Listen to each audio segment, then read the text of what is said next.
আসসালামু আলাইকুম viewers Android app development tutorial সিরিজে সবাইকে স্বাগতম। আজকে টিউটোরিয়ালে আমরা ইউজার ইন্টারফেস বা ইউআই সম্পর্কে কিছু বেসিক ইনফরমেশন জানব। সো আমরা যখন অ্যান্ড্রয়েড স্টুডিওতে আমাদের অ্যাপ্লিকেশন ডেভেলপ এর কাজ করি তখন আমাদের যে কাজগুলো করতে হয় সেই কাজগুলোকে মোটামুটি আমরা দুইটা পার্টে ভাগ করতে পারি। একটা হচ্ছে আমাদের ফ্রন্ট এন্ডের কাজ আর একটা হচ্ছে আমাদের ব্যাক এন্ডের কাজ। সো ফ্রন্ট এন্ডের কাজ বলতে ইউজার যখন আমাদের অ্যাপ্লিকেশনটা ইউজ করবে তখন তার মোবাইলের স্ক্রিনে সে যেই ভিজুয়ালটা দেখতে পাবে সেই ভিজুয়ালের ডিজাইনটুকু হচ্ছে আমরা এই ইউজার ইন্টারফেস ডিজাইন বলে থাকি এবং সেই কাজগুলো হচ্ছে আমাদের ফ্রন্ট এন্ডের কাজ।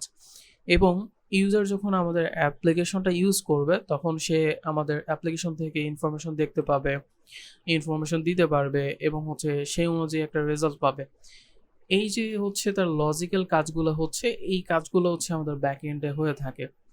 লাইক হচ্ছে আমরা যদি আরও এক্সাম্পল নিয়ে চিন্তা করতে চাই, আমরা যখন অ্যাপ্লিকেশন তৈরি করি আমাদের অ্যান্ড্রয়েড স্টুডিওতে দুই ধরনের ফাইল ক্রিয়েট হয়, একটা হচ্ছে মেইন অ্যাক্টিভিটি আর একটা হচ্ছে লেআউট ফাইল, বা একটা হচ্ছে জাভা ফাইল আর একটা হচ্ছে এক্সএমএল ফাইল।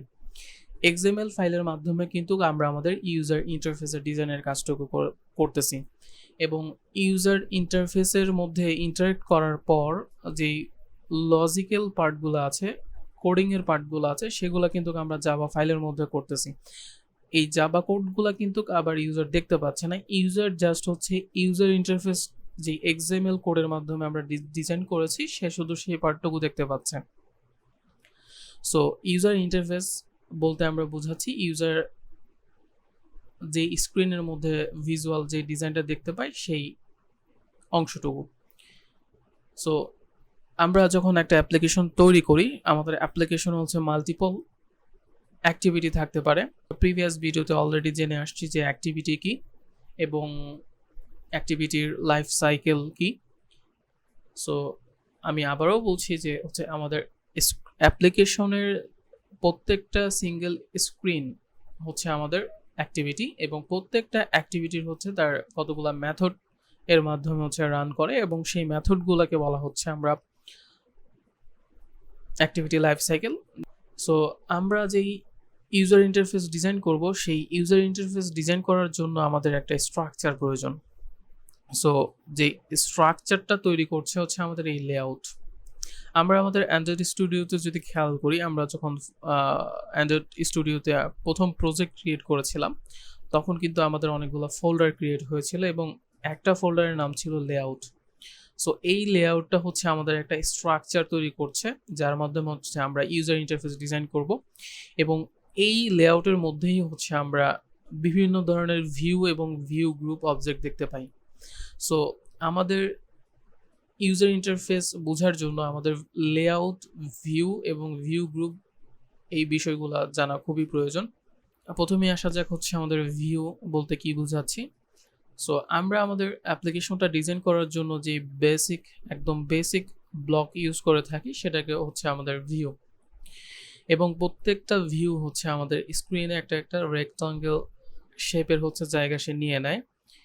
লাইক হচ্ছে আমরা যদি এক্সাম্পলটার দিকে খেয়াল করি, এখানে একটা অ্যাপ্লিকেশনের অ্যাক্টিভিটির ডিজাইন দেখানো হয়েছে। সো এখানে হচ্ছে অনেক ধরনের ভিউ ইউজ করা হয়েছে। লাইক হচ্ছে আমরা কোনো ইনপুট নিতে চাচ্ছি তখন হচ্ছে আমরা এই টেক্সট ভিউ ইউজ করতেছি, যখন আমরা কোনো টেক্সট দেখাতে চাচ্ছি তখন আমরা এই টেক্সট ভিউ ইউজ করতেছি। দেন হচ্ছে আমরা যদি কোনো ধরনের ইমেজ বাটন ইউজ করতে চাই তখন আমরা ইমেজ বাটন ভিউ ইউজ করি। এরকম হচ্ছে আমাদের অ্যাপসের মধ্যে আরও অনেক ধরনের ভিউ আছে এবং প্রত্যেকটা ভিউ আমাদের স্ক্রিনের মধ্যে একটা রেক্টাঙ্গল শেপের জায়গা সে নিয়ে নিচ্ছে। এবং আমরা হচ্ছে ভিউকে আমরা আবার বলতে পারি হচ্ছে উইজেট। উইজেট বলার কারণ হচ্ছে যেই ভিজুয়ালটা হচ্ছে ইউজার দেখতে পাবে এবং ভিজুয়ালের মধ্যে ক্লিক করার মাধ্যমে কম্পোনেন্টটাকে নিয়ে এসে কাজ করতে পারবে, ইন্টারেক্ট করতে পারবে, সেটা দ্বারা হচ্ছে কোনো ইনপুট দিতে পারবে। সো ওই ভিউগুলোকে আবার হচ্ছে আমরা উইজেটও বলতে পারি। সো ভিউ এক ধরনের হচ্ছে আমাদের উইজেট। মূলত হচ্ছে আমাদের অ্যান্ড্রয়েড অ্যাপ্লিকেশনের মধ্যে যে ডিজাইন করা হয় সেটা হচ্ছে আমাদের ভিউ এবং উইজেটের মাধ্যমে করা হয়, এবং এই কম্পোনেন্টগুলা হচ্ছে আমাদের তৈরি করতে হয় না, এগুলা আমাদের অলরেডি তৈরি করে প্রোভাইড করে দেওয়া হচ্ছে, এবং সেটা দেওয়া হচ্ছে android.view.view ক্লাসের মধ্যে। সো আমরা ভিউ ক্লাসের মধ্যে আমাদের অজস্র হচ্ছে ভিউ ক্রিয়েট করে দেওয়া আছে। আমরা আমাদের অ্যাপ্লিকেশনে কি ধরনের ভিউ ইউজ করতে চাচ্ছি, কি ধরনের অ্যাপ্লিকেশন বানাতে চাচ্ছি, সেই অনুযায়ী হচ্ছে আমরা সেই ভিউগুলোকে কল করব। এই এক্সাম্পলে কিন্তু হচ্ছে অনেকগুলো ভিউ একসাথে দেখানো হয়েছে। সো আমরা আমাদের অ্যাক্টিভিটির মধ্যে কি কি হচ্ছে ডিজাইন করব, সেই অনুযায়ী হচ্ছে সেই ভিউকে জাস্ট হচ্ছে কল করব, এবং কিভাবে হচ্ছে ইউজার দেখবে সেটার জন্য তার কতগুলো অ্যাট্রিবিউট দেওয়া থাকে। প্রত্যেকটা ভিউর জন্য আলাদা আলাদা অ্যাট্রিবিউট আছে, আবার কমন অ্যাট্রিবিউট আছে।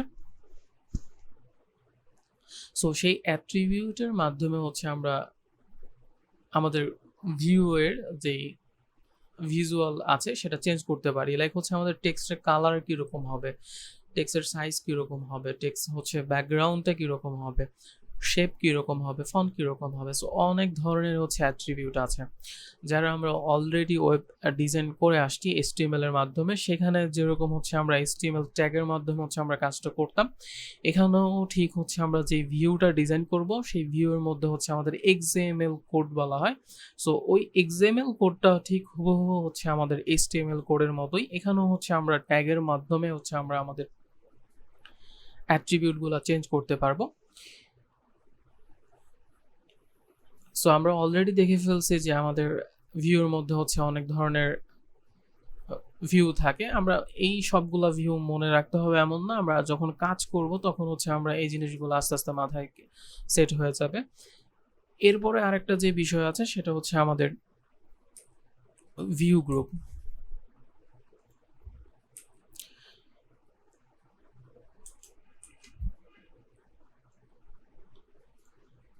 ভিউ গ্রুপ হচ্ছে আর কিছুই না, একটা স্পেশাল টাইপ অফ ভিউ বা কন্টেইনার, এবং সেটা অবশ্যই ইনভিজিবল। এবং সেই কন্টেইনারের মধ্যে হচ্ছে আমাদের এই যে ভিউগুলো হচ্ছে আমরা text view, edit text, then check box, image view, button, এই সমস্ত ভিউগুলো হচ্ছে ক্রিয়েট করতেছি। এই সবগুলা ভিউ হচ্ছে আবার একটা কন্টেইনারের মধ্যে অবস্থান করে। অর্থাৎ আমরা যদি এই হচ্ছে আমরা যদি মাউস পয়েন্টারটা একটু খেয়াল করি, এই যে হচ্ছে আমি চারদিকে হচ্ছে একটা শেপ আঁকতেছি গ্রিন কালারের, এই শেপটুকুই হচ্ছে আমাদের একটা ইনভিজিবল কন্টেইনার। এই কন্টেইনারের মধ্যেই হচ্ছে আমাদের বাকি শেপগুলো হচ্ছে অবস্থান করছে। সো বাকি শেপগুলোকে আমরা হচ্ছে চিলড্রেন বলতে পারি এই কন্টেইনারের জন্য। এবং ভিউ গ্রুপ যে ক্লাসটা আছে এটা হচ্ছে আমাদের একটা সাব ক্লাস, এর সুপার ক্লাস হচ্ছে আমাদের ভিউ ক্লাস, আর ভিউ গ্রুপটা হচ্ছে আমাদের sub class. But view group যে ক্লাসটা আছে এই ক্লাসটা হচ্ছে আবার বেস ক্লাস হচ্ছে আমাদের লেআউটের জন্য। এই ভিউ গ্রুপের মধ্যেই হচ্ছে আমরা বিভিন্ন ধরনের লেআউট আমাদেরকে প্রোভাইড করে থাকে, লাইক হচ্ছে linear layout, relative layout, constant layout, table layout, frame layout, coordinate layout, অনেক ধরনের হচ্ছে আমাদের লেআউট প্রোভাইড করে থাকে। লেআউটগুলো হচ্ছে এক এক ধরনের বৈশিষ্ট্য নিয়ে আমাদের সামনে উপস্থাপন হয়। সো আমরা যখন হচ্ছে এই ভিউ গ্রুপ, লেআউট এবং ভিউ, প্রত্যেকটা ভিউ সম্পর্কে হচ্ছে আলাদা আলাদা ভিডিও সিরিজে যখন প্রত্যেকটার অ্যাট্রিবিউট নিয়ে কথা বলবো, আশা করি এই ব্যাপারটা আরও ক্লিয়ার হয়ে যাবে। সো আমরা যেই লেআউট এবং ভিউ গ্রুপ দেন হচ্ছে ভিউ সম্পর্কে এতক্ষণ পর্যন্ত কথা বললাম, সেটাকে যদি একটা সিঙ্গেল চিত্রের মাধ্যমে হচ্ছে আমরা বোঝার চেষ্টা করি, সো আমরা হচ্ছে এই চিত্রটার দিকে একটু খেয়াল করতে পারি। সো আমরা যেই কন্টেইনারটা চিন্তা করলাম সেটা হচ্ছে আমাদের রুট ভিউ গ্রুপ। সো সেই ভিউ গ্রুপটা হচ্ছে আমাদের লিনিয়ার লেআউট, এখানে একটা এক্সাম্পল দেওয়া আছে। আমাদের যে লিনিয়ার লেআউট হতে হবে তা না, আমাদের কাছে অনেক ধরনের লেআউট আছে, আমরা আমাদের সুবিধা মতো সেই লেআউটটাই ইউজ করব রুট লেআউট হিসেবে। এবং এই লেআউটের মধ্যে আবার আমরা অনেক ধরনের ভিউকে ইউজ করতে পারি, লাইক টেক্সট ভিউ ইউজ করলাম, বাটন ইউজ করলাম। দেন আমরা চাইলে আরেকটা ভিউ গ্রুপ ইউজ করতে পারি, যেই ভিউ গ্রুপ হচ্ছে আবার রিলেটিভ লেআউট এখানে হচ্ছে নিয়ে কাজ করতেছে। সো এরকম না যে জাস্ট হচ্ছে আমাদের একটাই ভিউ গ্রুপ থাকবে আর বাকি সব কিছু হচ্ছে আমাদের ভিউ থাকবে। চাইলে হচ্ছে আমাদের ভিউ গ্রুপের মধ্যে আবার হচ্ছে ভিউ গ্রুপ আসতে পারে। ওই ভিউ গ্রুপের মধ্যে যে লেআউটটা ইউজ করতেছি সেই লেআউটের বৈশিষ্ট্য অনুযায়ী তার মধ্যেও হচ্ছে আমরা আবার ভিউ ইউজ করতে পারবো। এভাবে হচ্ছে তার হায়ারার্শিয়াল যেই ট্রিটা আছে সেটা হচ্ছে বড় হতে থাকে। সো আমরা অলরেডি আমরা ইউজার ইন্টারফেসের মধ্যে যে লেআউট, ভিউ গ্রুপ এবং ভিউ সম্পর্কে জানলাম। সো এই ভিজুয়ালগুলো হচ্ছে আমরা আমাদের অ্যাপ্লিকেশনের মধ্যে দুইভাবে হচ্ছে ডিক্লেয়ার করতে পারি। একটা হচ্ছে আমরা প্রথমত হচ্ছে দ্য প্রোগ্রামেটিক অ্যাপ্রোচ, আমরা প্রোগ্রামের কোডিংয়ের মাধ্যমে হচ্ছে আমাদের এই ডিজাইনের কাজগুলো করতে পারি। তখন আমাদের লজিক্যাল এবং হচ্ছে যে ডিজাইনের কাজগুলো আছে সেটা সব কিছু একটা ফাইলের মধ্যে চলে যাবে, যেটা দেখতে অনেকটা বড় হয়ে যাবে, বুঝতে অসুবিধা হবে। আরেকটা অ্যাপ্রোচ হচ্ছে আমাদের ডিক্লারেটিভ অ্যাপ্রোচ, যে অ্যাপ্রোচের মধ্যে হচ্ছে আমরা আমাদের ভিউ এবং ভিউ গ্রুপটা হচ্ছে এক্সএমএল ফাইল, আলাদা একটা ফাইল যেটা হচ্ছে এক্সএমএল ফাইল, সেই ফাইলের মধ্যে হচ্ছে আমরা ডিজাইন করে থাকি। লাইক এখানে হচ্ছে দুইটা এক্সাম্পল দেওয়া আছে, লাইক হচ্ছে এখানে টেক্সট ভিউ, দেন হচ্ছে আমরা আমাদের এই টেক্সট ভিউর জন্য যে অ্যাট্রিবিউটগুলো আছে সেই অ্যাট্রিবিউটগুলোর মাধ্যমে তার বৈশিষ্ট্যগুলো সেট করে দিলাম। এবং এই কাজটাই যদি হচ্ছে আমরা প্রোগ্রামেটিক অ্যাপ্রোচে করতে যাই তখন হচ্ছে আমরা যে জাভা ফাইলগুলো আছে সেই ফাইলের মধ্যে হচ্ছে আমাদের প্রথমে বাটন ক্রিয়েট করতে হবে এবং সেই বাটনটা হচ্ছে আমাদের ডিসপ্লেতে কিভাবে হচ্ছে শো করবে, সেই শো করার জন্য লিনিয়ার লেআউট, দেন হচ্ছে লিনিয়ার লেআউটের মধ্যে সে কি ম্যাচ প্যারেন্ট এরকম অনেক ধরনের অ্যাট্রিবিউট দিয়ে হচ্ছে সেই ব্যাপারটাকে আমরা উপস্থাপন করতেছি। সো আমরা যখন অ্যাপ্লিকেশন নিয়ে কাজ করব তখন হচ্ছে আমরা যে ডিক্লারেটিভ অ্যাপ্রোচটা আছে সেই ডিক্লারেটিভ অ্যাপ্রোচের মাধ্যমেই হচ্ছে আমরা আমাদের অ্যাপ্লিকেশনের ডিজাইনের পার্থক্য করে থাকবো।